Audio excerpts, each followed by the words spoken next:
ये जो छोटी सी भूतहा कहानी मैं आपको बताने जा रहा हूँ वो मेरी आंखों देखी सच्चाई है, जिसकी सिर्फ याद ही आज भी मेरे दिल में खौफ पैदा करने के लिए काफ़ी है। तो वह भूतहा घटना कुछ इस प्रकार है। मेरे 12वीं के एग्ज़ाम सिर पर थे और अचानक पिताजी के गुजर जाने के बाद घर के हालात बिगड़ गए थे। आगे की पढ़ाई पूरी करने के लिए और घर चलाने के लिए मुझे देर रात तक ऑटो चलाना पड़ता था। उसी रात को सभी ऑटो वाले घर चले गए थे। सिर्फ मैं अकेला ही भयानक सन्नाटे में ऑटो स्टैंड पर अगली सवारी का इंतज़ार कर रहा था। दूसरे दिन दोपहर से एग्ज़ाम शुरू होने वाले थे, इसलिए मेरे लिए समय भी पैसे की तरह ही कीमती था। इसलिए ऑटो में आगे की सीट पे बैठकर नोट्स पढ़ रहा था। तभी अचानक मुझे एक नशीली महक ने अपनी तरफ आकर्षित कर लिया। वह महक कहीं से आ रही थी, वह जानने के लिए ऑटो से बाहर निकलने वाला ही था। तभी मुझे पीछे से एक कोमल आवाज़ आई, बादलपुर गांव चलिए प्लीज़। अचानक से आने वाली इस आवाज़ से मैं चौंक गया और पीछे मुड़ के देखा तो ऑटो में एक सुंदर सी सजी धजी लड़की बैठी थी। मैंने उससे पूछा, आप अंदर आकर कब बैठी? उसने कोई जवाब नहीं दिया, वो बस अपने पैरों की तरफ देखी जा रही थी।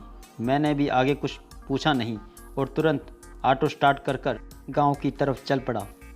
लेकिन मैंने एक बात पर गौर किया था, जब से वह लड़की रिक्शे में बैठी थी तब से मुझे गजब की ठंडक लगने लगी थी। ऑटो चलते चलते मेरे सामने वाले आईने पर जब मेरी नज़र पड़ी तो मुझे दिखा कि वह लड़की एक टक मुझे घूर रही है। फिर मैंने आईने से नज़रें हटा के रोड पर टिका दी। कुछ ही दूर जाने के बाद रिक्शे में अचानक कहीं से सड़े हुए मांस की बदबू फैलने लगी, इतनी कि मुझे घुटन होने लगी। सांस तक लेना मुश्किल हो गया था। उस वक्त एक बार मेरी नज़र आईने पर पड़ी और उसमें दिखने वाले उस भयंकर और विकृत नज़ारे से मेरी रूह कांप उठी, क्योंकि आईने में जो लड़की मुझे दिख रही थी वह एक दुल्हन के जोड़े में थी और उसका चेहरा आधा जला हुआ था, जिसमें से मांस के लथड़े लटक रहे थे। मैं उस वक्त इतना ज़्यादा डर गया था कि मैं अपनी चलती ऑटो का हैंडल छोड़कर सड़क पर ही कूद पड़ा। उसके बाद सुबह जब मेरी आँख खुली तब मैं गांव के दवाखाने में लेटा हुआ था। पास में मेरी माँ और कुछ गांव के बुज़ुर्ग बैठे थे। मेरे सिर में 4 टाँके थे, बाकी सभी मामूली चोट थी।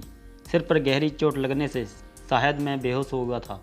और जब मैंने रिक्शे के बारे में पूछा तो सभी ने उल्टा से मुझसे सवाल किया, अरे तुम हमें गांव के बाहर सड़क पर पड़े मिले थे, तो तुम्हारा ऑटो दूर उस पुराने कब्रिस्तान में क्या कर रहा था?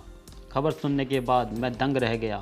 इस सवाल का जवाब तो मेरे पास नहीं था, पर उस खौफनाक चुड़ैल के बारे में मैंने सबको बता दिया। माँ भगवान का शुक्रिया करने लगी कि मेरे बेटे एक चुड़ैल के चुंगल से सही सलामत बच गया। जाते जाते सभी गांव वाले लोग बोले, तुम्हारी किस्मत अच्छी है इसलिए ज़िंदा हो। वह एक कुमारी ही मरी हुई भयानक चुड़ैल थी जो अपनी प्यास तुम्हारे जैसे कुंवारे लड़कों का शिकार करके बुझाती है। दोस्तों, ये वीडियो आपको पसंद आई है तो इसे लाइक करना मत भूलें और चैनल को सब्सक्राइब कर दें।